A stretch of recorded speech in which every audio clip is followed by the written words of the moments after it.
Good morning, boys and girls. Mr. Samosa here with another one of your friendly garden updates. Today's gonna be an awesome day. We're gonna get a chance to check the garden out, see how things are growing, and also get a little bit of information about some of my favorite vegetables and fruits. Today we're gonna be focusing on tomatoes. So strap in tight and get ready, my friends. Here we go. Tomatoes are pretty awesome. Here's how the plants grow. If you can see closely, we see these little yellow flowers. Those yellow flowers, believe it or not, are actually going to become tomatoes. What happens is the bees come, or any other kind of pollinator, and they go and they pollinate those flowers. And then after they pollinate those flowers, then the plant becomes a transformation. And those little small flowers start to become little tiny green balls. And those green balls are what our tomatoes are gonna be. We have different varieties right here. Hope you guys are doing good today. I wanted to talk a little bit about tomatoes. Some of my favorite and easiest things to grow in the garden. Now here's a couple of factoids about tomatoes. What is a tomato? What is it? The debate has always been going on. Is it a fruit or is it a vegetable? So finally, here we go. Tomatoes are actually fruits. Tomatoes are the fruit of the tomato plant. They have seeds inside and they're quite delicious. Most of the tomatoes we see are red. However, they come in many colors. Orange, yellow, purple, ones with stripes, all kinds. As we can see, they are the fruit of the tomato. They're quite tasty. They could be a little bit acidic too. You could use them for all kinds of things. Maybe you could make some pasta, spaghetti. Maybe you could slice them up and put them in a sandwich. Some people even like to eat it like that with a little bit of salt on top. Put them inside their salad. Tomatoes have so many different kinds of usage. Ketchup, dipping our French fries in there. So many different things we could do with tomatoes. They're amazing. And you guys know one thing? You want to know where they actually came from? Well, tomatoes, a lot like our potatoes, which I talked about during Cesar Chavez Day, originated in the same place. They actually both came from the Andes Mountains in Peru. So if you go to Peru, that's actually the birthplace of the tomato and the potato. Ain't that kind of interesting? Especially since they both kind of sound so similar. Tomato, potato, tomato, potato. Sounds similar to me. Makes sense, right? Because they originated in the Andes Mountains, the same spot.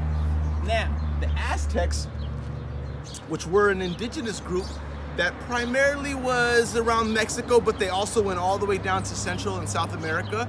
Their empire stretched real far, and they were some of the first to begin to use tomatoes for culinary purposes, meaning they used tomatoes to eat and to cook.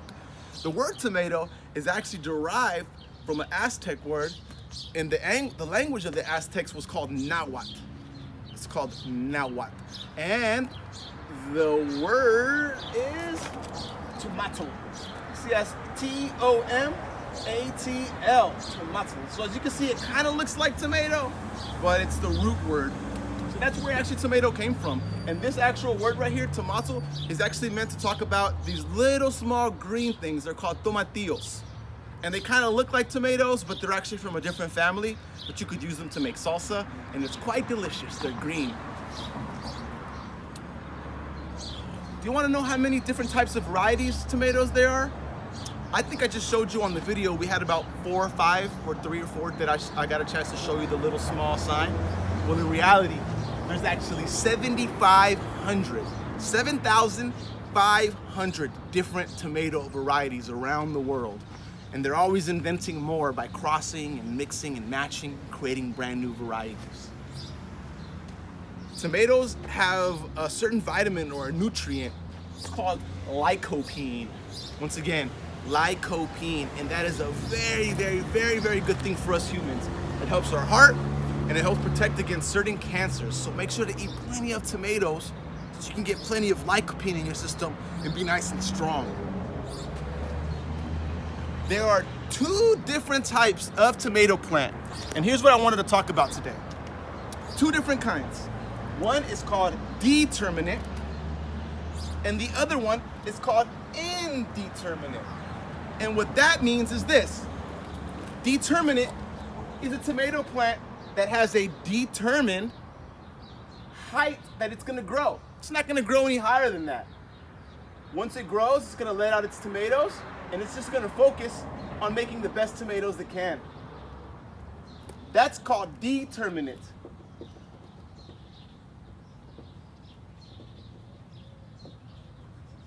Now the other kind of vine is called indeterminate. And what that means is that it doesn't have a determined size that it's gonna grow. It's just gonna keep on growing and growing and growing and growing. These are the big tomato vines that we see sometimes. So if you see the difference, we have indeterminate,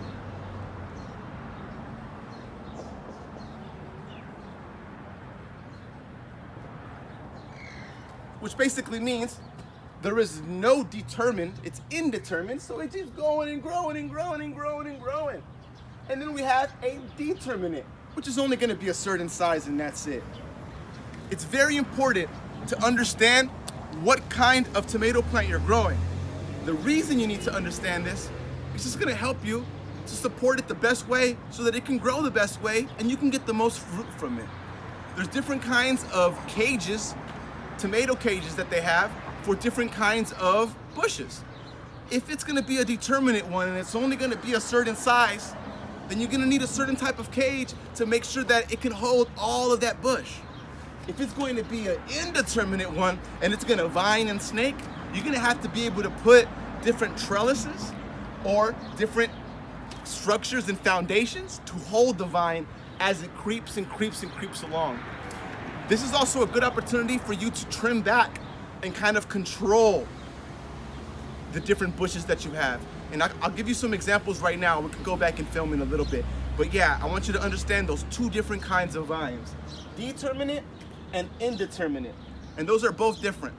So when you're gonna go buy from the Home Depot or from your local nursery, make sure to ask them, what kind of vine is this? Or type it up on Google and try to figure out which plant corresponds to what type of growing pattern it's gonna give. So yeah, those are the two things. Another thing that I want to talk about today is we always hear this word. It's always thrown around, heirloom. Heirloom varieties. What does that mean? I mean, the word heirloom means things that are passed down from generation to generation. So you may have something special, maybe like a piece of furniture, a piece of jewelry, a picture, something that is very important to the family that gets passed down from mother to mother, father to son, so on and so forth. It keeps going down the generations, right? That's an heirloom. So if we think about that word and what it means, and we then attach it to something like heirloom seeds or heirloom varieties of tomatoes or potatoes, what does that all mean? And here's what it means, boys and girls and parents. Heirloom varieties are basically old cultivars.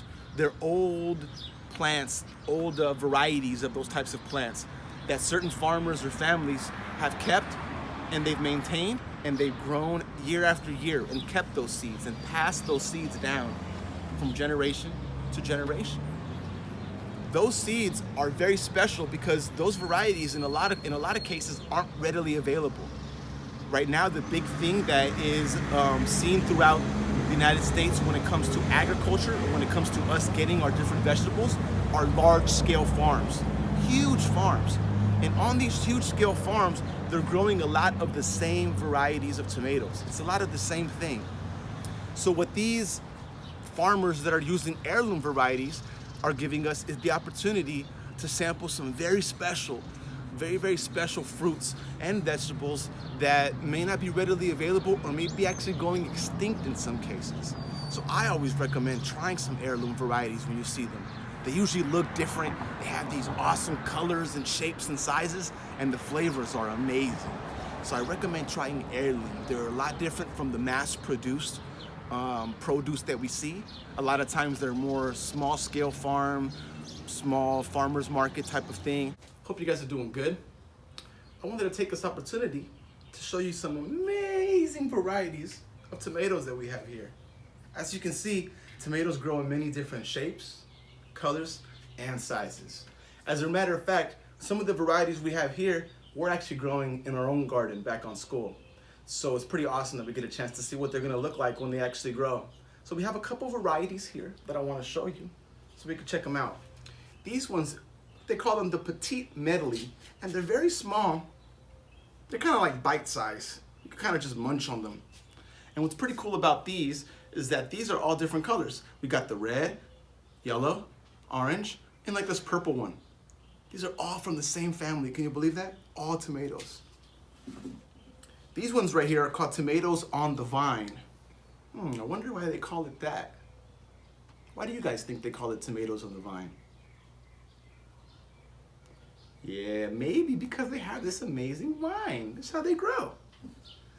These ones look like they're not quite ripe, but they're actually called green tomatoes.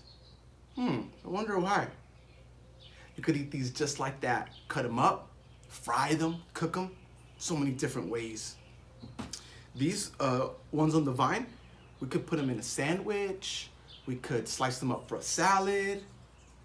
These little mini ones are excellent for a salad. Just toss them in, or you can munch on them like a nice tasty snack. These tomatoes right here are called Roma. One more time, Roma.